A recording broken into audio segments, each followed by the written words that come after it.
ये आप देख सकते हैं सिंहासन, ऊपर बादशाह बैठा करते थे और नीचे उनका वजीर। महल को ठंडा करने के लिए नहर का पानी, यमुना का पानी इस्तेमाल होता था। बैठकर बादशाह अपने मेहमानों से, अपने अतिथियों से मिला करते थे। किले की बनावट देखिए, लाल बलुआ पत्थर से पूरा का पूरा तैयार हुआ है। ये दो तोहफे रखी हुई है जो कि एक सेल्फी पॉइंट भी है। ये देखिए खिड़की है, आप देखेंगे कक्ष बने हुए हैं। कुछ बिल्डिंगें अंग्रेजों ने भी बनाई। अतिथि आते थे और यहाँ उनका स्वागत करते थे ड्रम बजाकर, ढोल बजाकर। प्रणाम भारत, मैं आपका दोस्त होस्ट एस राणा, कैमरे के पीछे हमारे बड़े भाई संजय चौहान। स्वागत करता हूँ फिर से एक नए सफ़र में। और आज का सफ़र दिल्ली के उस किले का है जिस किले के लिए ना जाने कितने वंश, कितने लोग, कितने शासक ख़त्म हो चुके हैं। अपने पूरे ख़ानदानों की बलि दे दी है इसी लाल किले के लिए। ना जाने कितने ही आक्रमणकारी बाहर से आए इसी किले को फतेह करने के लिए, और उन आक्रमणकारियों ने ना जाने कितने ही बेगुनाह दिल्ली के लोगों का कत्ले आम किया है। आखिर क्या है इस किले में? आखिर ऐसी कौन सी खासियत थी कि बाहर से भी लोग, बाहर से जो बड़े बड़े आक्रमणकारी यहाँ पर आए, कत्ले आम किया, और यहाँ पर कुछ लोगों ने तो शासन तलक किया। आखिर क्या है इसका इतिहास? ये इतिहास किसी पेन से नहीं लिखा गया, खून से लिखा गया। फिलहाल आप देखिए, ये है लाल किला जिसको बनवाने का श्रेय जाता है मुगल सल्तनत के बादशाह शाहजहां को। 1638 से 1648 तक ये बनता रहा। 1648 में बनकर तैयार हुआ, लगभग 10 साल लगे। आखिर इस किले को शाहजहां को बनवाने की ज़रूरत क्यों पड़ी? क्योंकि दोस्तों, शाहजहां क्या, आगरा में मुग़ल सल्तनत की राजधानी थी। वो चाहते थे कि मुग़ल सल्तनत की राजधानी दिल्ली में हो, तो ये किला बनाया गया ताकि दिल्ली जो है एक केंद्र था और दिल्ली से पूरा भारत चलाना बहुत ही आसान था। इसलिए शाहजहां ने इस किले को बनवाया। किले की बनावट देखिए, लाल बलुआ पत्थर से पूरा का पूरा तैयार हुआ है ये लाल किला। और देखिए, ये देखिए लाल किले के अगर आप बराबर में देखेंगे, ये एक नहर हुआ करती थी। ये नहर इसलिए हुआ करती थी क्योंकि पहले आक्रमणकारी आते थे तो इसके अंदर दाखिल ना हो सके, तो इसी के अंदर घड़ियाल, बड़े बड़े मगरमच्छ, खूंखार जीव जंतु इसके अंदर पाए जाते थे ताकि लाल किले की सुरक्षा हो सके उन दुश्मनों से, उन आक्रमणकारियों से। है लाल किले का मुख्य द्वार, जिसे लोहरी गेट भी कहते हैं।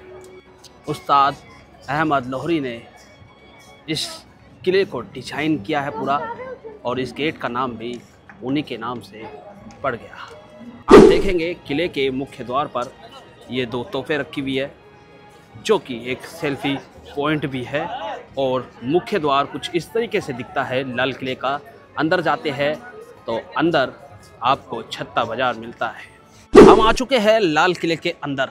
जैसे ही मुख्य द्वार से प्रवेश करते हैं तो आपको ये जगह देखने को मिलेगी। देख सकते हैं पूरा का पूरा डिज़ाइन देखिए लाल किले का, जो फ्रंट गेट कह सकते हैं हम इसे, जो छत्ता बाजार की ओर जाता है। और लाल किले के अंदर भी इसी गेट से प्रवेश करते हैं। ये देखिए, अगर बात करी जाए लाल किले के गेट के ठीक ऊपर, ये देखिए एक खिड़की है, और इसी खिड़की से निकलकर बड़े जो ओहदे पे सैनिक होते थे निकलकर इस किले की पूरी पहरादारी करते थे। ये देखिए सामने देखेंगे, ये वही जगह है, वही दीवार है जो औरंगजेब ने किला बनने के बाद बनाई थी। और इसी दीवार पर चढ़कर हमारे प्रधानमंत्री राष्ट्रीय ध्वज फहराते हैं।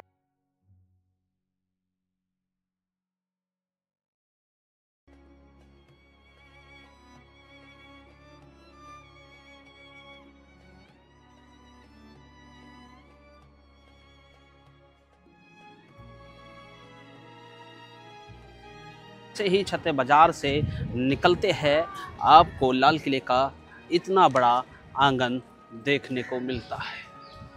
लाल किले की दीवारें जो बाहर से दिखाई देती है, इधर ये थोड़ा सा मैं आपको दिखाता हूँ। लाल किले की जो दीवार बाहर से दिखाई देती है, कुछ अंदर से इस तरीके से दिखाई देती है। ये देखिए, अगर मैं आपको जूम करके दिखाऊं तो नीचे आप देखेंगे कक्ष बने हुए हैं, जो कि उस समय के जो राजा महाराजा होते थे, बादशाह होते थे, उनके सैनिक, सेनापति और सैन्य टुकड़ियों के लिए ये पूरा का पूरा छोटे छोटे घर बनाए जाते थे और उसी के अंदर वे अपना सामान रखा करते थे। जैसे सैनिकों के वस्त्र होते हैं, हथियार होते हैं, अस्त्र होते हैं, वस्त्र अस्त्र सभी इसी के अंदर रखे जाते थे। और ऊपर देखिए सेना के लिए पूरा का पूरा डिजाइन बना हुआ है, जिसमें सैनिक इस किले की रक्षा करते थे। सामने आप देखेंगे, ये देखिए, ये पूरी बिल्डिंग जो दिखाई दे रही है, क्योंकि इस किले को शाहजहाँ ने बनाया था। शाहजहाँ के अलावा इस किले की अंदर कुछ बिल्डिंगें अंग्रेज़ों ने भी बनाई।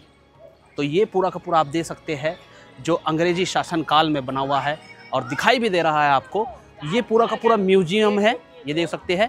कुछ उधर आप बिल्डिंग देखेंगे, वहाँ पर भी आपको बिल्डिंग दिखाई दे रही है, वो भी अंग्रेज़ों के द्वारा बनाई गई है। जैसे ही आप अंदर की तरफ आते हैं तो आपको गेट पर ये दिखेगा नक्कार खाना, नौबत खाना भी कहा जाता है। ये अगर आम भाषा में कहा जाए तो ये स्वागत खाना, स्वागत करने का एक ऐसा स्थान जहाँ से अतिथि आते थे और यहाँ उनका स्वागत करते थे, ड्रम बजाकर, ढोल बजाकर। अंदर से अगर मैं आपको दिखाऊं तो कुछ इस तरीके से ये नौबत खाना दिखाई देता है। यहाँ देखिए पुराने लगभग 350 साल के गेट, ये देखिए। यहाँ अगर आप देखेंगे, ये देखिए, तो नक्काशी देखिए पत्थर पर बनाई गई है पूरी की पूरी। और यहाँ देखिए उर्दू में लिखा गया है पूरा का पूरा, ये देखिए इस साइड में। और ऊपर देखिए क्या डिज़ाइन है, ऊपर की तरफ देखेंगे तो पूरी की पूरी मरम्मत दिनों दिन होती रहती है। और इस साइड देखोगे तो आप इस साइड देखिए पूरा का पूरा डिज़ाइन देखिए किस तरीके से है। ये है लाल किले के अंदर दीवाने आम। यहीं पर बादशाह शाहजहाँ लोगों की, आम जनता की फरियाद सुना करते थे। ये आप देख सकते हैं सिंहासन, ऊपर बादशाह बैठा करते थे और नीचे उनका वजीर, और सामने आप देख सकते हैं वहाँ जनता बैठा करती थी। आम जनता के लिए यहीं पर सिंहासन लगाया जाता था। अगर बनावट की बात करी जाए तो दोस्तों देख सकते हैं कितने खूबसूरती से शाहजहाँ द्वारा बनाया दीवाने आम किस तरीके से दिखता है। पूरी की पूरी आप देख सकते हैं क्या डिजाइन है इसका, और कितनी बारीकी से लाल बलुआ पत्थर से बनकर तैयार हुआ, जो लगभग 350 साल से इसी तरीके से गवाही देता है इतिहास की। ही आप दीवाने आम से निकलकर पीछे की साइड आते हैं तो अंतिम छोर लाल किले पर आपको दिखने वाला है ये रंग महल। इसे नहर बहिशत भी कहा जाता है, क्योंकि ये जो एरिया है, ये जो स्थान है, ये पूरा का पूरा ठंडा हुआ करता था। इस समय में आपने देखा होगा एसी, पंखे, कूलर, लेकिन उस समय में एसी, पंखे, कूलर नहीं हुआ करते थे। इसीलिए महल को ठंडा करने के लिए नहर का पानी, यमुना का पानी इस्तेमाल होता था। ये देख सकते हैं आप पूरा का पूरा यहाँ पर तालाब है, पूरा का पूरा यहाँ पर फुआरे का प्रबंध है। ये उसी ज़माने के फुआरे और तालाब है। रंग महल देख सकते हैं, ये रंग महल वाकई दोस्तों बहुत ही खूबसूरत है। संगमरमर के पत्थर से बनकर तैयार हुआ है। खूबसूरती देखिए, इसमें 5 से 6 कक्ष होते हैं और देखिए किस तरीके से नक्काशी करी गई है, स्तंभों पर खड़ा किया गया है, बहुत ही खूबसूरती से इसे बनाया गया है। आज ये भी इतिहास की गवाही दे रहा। जैसे ही आप दीवाने आम से निकल कर आते हैं पीछे की साइड, ये है किले का अंतिम भाग। तो देख सकते हैं ये है रंग महल नहर बहिशत। इस किले का सबसे ठंडा स्थान कह सकते हैं, ठंडी जगह कह सकते हैं। जब भी गर्मी पड़ती थी तो बादशाह शाहजहाँ और उनके सल्तनत के जितने भी वजीर हुआ करते थे, इसी स्थान पर आते थे और ठंडक का मज़ा लेते थे।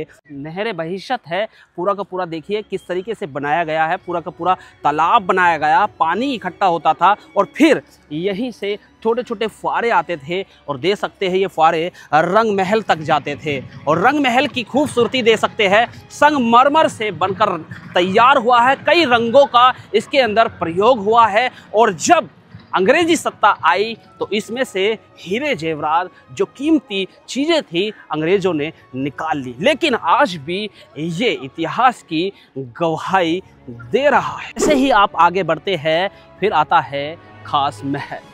खास महल का मतलब है खास लोगों के लिए, यानी कि बादशाह और बादशाह के मेहमानों के लिए, अतिथियों के लिए और उसके खास बच्चों के लिए जो उसकी बेगमें हुआ करती थी या उनके रिश्तेदारों के लिए खास महल। इसमें आप देख सकते हैं किस तरीके से इसे खास बनाया गया है। इसी के अंदर आपको गेस्ट हाउस, जो आज की भाषा में बोलेंगे गेस्ट हाउस, भी मिलेगा और बादशाह के कक्ष भी मिलेंगे, 2 से 3 कक्ष। वहीं पर बैठकर बादशाह अपने मेहमानों से, अपने अतिथियों से मिला करते थे, चाहे वो मुग़ल सल्तनत के कोई भी बादशाह हो, शाहजहाँ से लेकर बहादुर शाह जफ़र तक। तो देख सकते हैं ये खास महल किस तरीके से पूरा बनाया गया है। खूबसूरती देखिए, आज भी ये इतिहास की गवाही दे रहा। जैसे ही आप आगे बढ़ते हैं, ये देखिए सामने आप देख सकते हैं हमाम, यानी कि स्नान घर, बादशाह का निजी स्नान घर भी कह सकते हैं। इसी के अंदर बादशाह शाहजहाँ नहाया करते थे और जो उनके बच्चे हुआ करते थे, उनकी बेगमें हुआ करती थी, वो भी यहाँ पर स्नान किया करती थी। तो ये अब बंद कर दिया गया है, लेकिन मेन गेट है इसके अंदर, अभी इसकी एंट्री नहीं है। लेकिन देख सकते हैं पुराने समय के लोग किस तरीके से 4 दीवारों को अच्छी तरीके से बंद कर नहाया करते थे। और हाँ, इसके अंदर कई कुंड भी है जिसके अंदर गर्म पानी रखा जाता था और गुलाब का पानी रखा जाता था। तो इस तरीके से राजा महाराजा नहाया करते थे। जैसे ही आप खास महल से आगे बढ़ते हैं, वैसे ही आपको दिखाई देगी मोती मस्जिद। इसे औरंगजेब ने अपने निजी तौर पर बनवाया था ताकि वो इबादत कर सके और औरंगजेब के परिवार वाले या औरंगजेब के बेगमें भी इसके अंदर इबादत करती थी। तो देख सकते हैं मस्जिद किस तरीके से बनाई गई है, पूरी की पूरी देख सकते हैं किस तरीके से आज भी मस्जिद गवाही दे रही है इतिहास की। लाल किला लगभग 2.5 किलोमीटर के दायरे में फैला हुआ है। एक छोटी सी वीडियो में कवर करना पॉसिबल नहीं होगा। अगली नेक्स्ट वीडियो आपको किस में चाहिए, किस टॉपिक पे चाहिए, तो मुझे ज़रूर बताएं। और हाँ, हमारी वीडियो आप कहाँ से देख रहे हैं वो कमेंट में ज़रूर लिखें, बताएं हमारी वीडियो कैसी लग रही है आपको। और हाँ, जाते जाते अगर वीडियो अच्छी लगी तो एक छोटा सा कमेंट, लाइक, शेयर, सब्सक्राइब ज़रूर कर दीजिएगा। इससे हमारा हौसला बुलंद होता है। तो फिर मिलते हैं एक नए इतिहास के साथ। जब तक के लिए प्रणाम भारत।